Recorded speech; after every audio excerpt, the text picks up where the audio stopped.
கர்நாடகாவில் புதிய முதல்வர் பதவியேற்றால் அவர் வசிப்பதற்கு பங்களா தேடும் படலம் தொடங்குகிறது. இது குறித்த சுவாரஸ்ய பின்னணியை பார்க்கலாம்.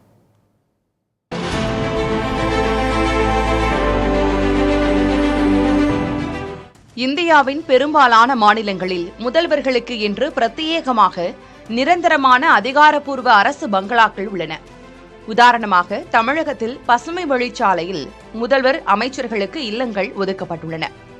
ஆனால் அண்டை மாநிலமான கர்நாடகாவில் முதல்வருக்கு என நிரந்தர அரசு இல்லம் முறைப்படி ஒதுக்கப்படவில்லை. கர்நாடக அரசின் தலைமைச் செயலகமான பெங்களூரு விதான் சௌதாவை சுற்றியுள்ள சில அரசு பங்களாக்களில் இதுவரை இருந்த முதல்வர்கள் தங்கியிருந்தனர். கிருஷ்ணா என்று அழைக்கப்படும் கட்டடம் முதல்வரின் இல்ல அலுவலகமாகவும், காவிரி என்று அழைக்கப்படும் இல்லம் முதல்வர் தங்கும் பங்களாகவும் இருந்து வந்திருக்கின்றன. காவிரி இல்லத்தில் 1980களில் முதல்வர் குண்டுராவ் முதலாக தங்கினார். பின்னர் இதனையே எடியூரப்பா, சித்தராமையா ஆகியோர் முதல்வர் இல்லமாக பயன்படுத்தினர். தேவகவுடா, சதானந்த கவுடா ஆகியோர் முதல்வராக இருந்தபோது தங்கிய அனுக்கிரகா பங்களா ராசி இல்லை என்றும், இங்கு தங்கியிருந்தவர்கள் முழுமையாக 5 ஆண்டுகள் ஆட்சி செய்ததில்லை என்றும் கூறப்படுவதால் அனுக்கிரகா பங்களாவை மற்ற முதல்வர்கள் விரும்பவில்லை.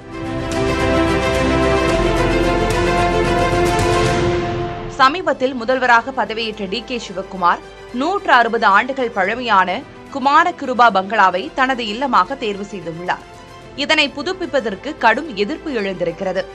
மைசூர் திவானாக இருந்த ஷேத்ரி, மகாத்மா காந்தி ஆகியோர் தங்கிய கட்டடத்தை பாரம்பரியம் மாறாமல் பாதுகாக்க வேண்டும் என்று மதச்சார்பற்ற ஜனதா தளம் கோரியுள்ளது.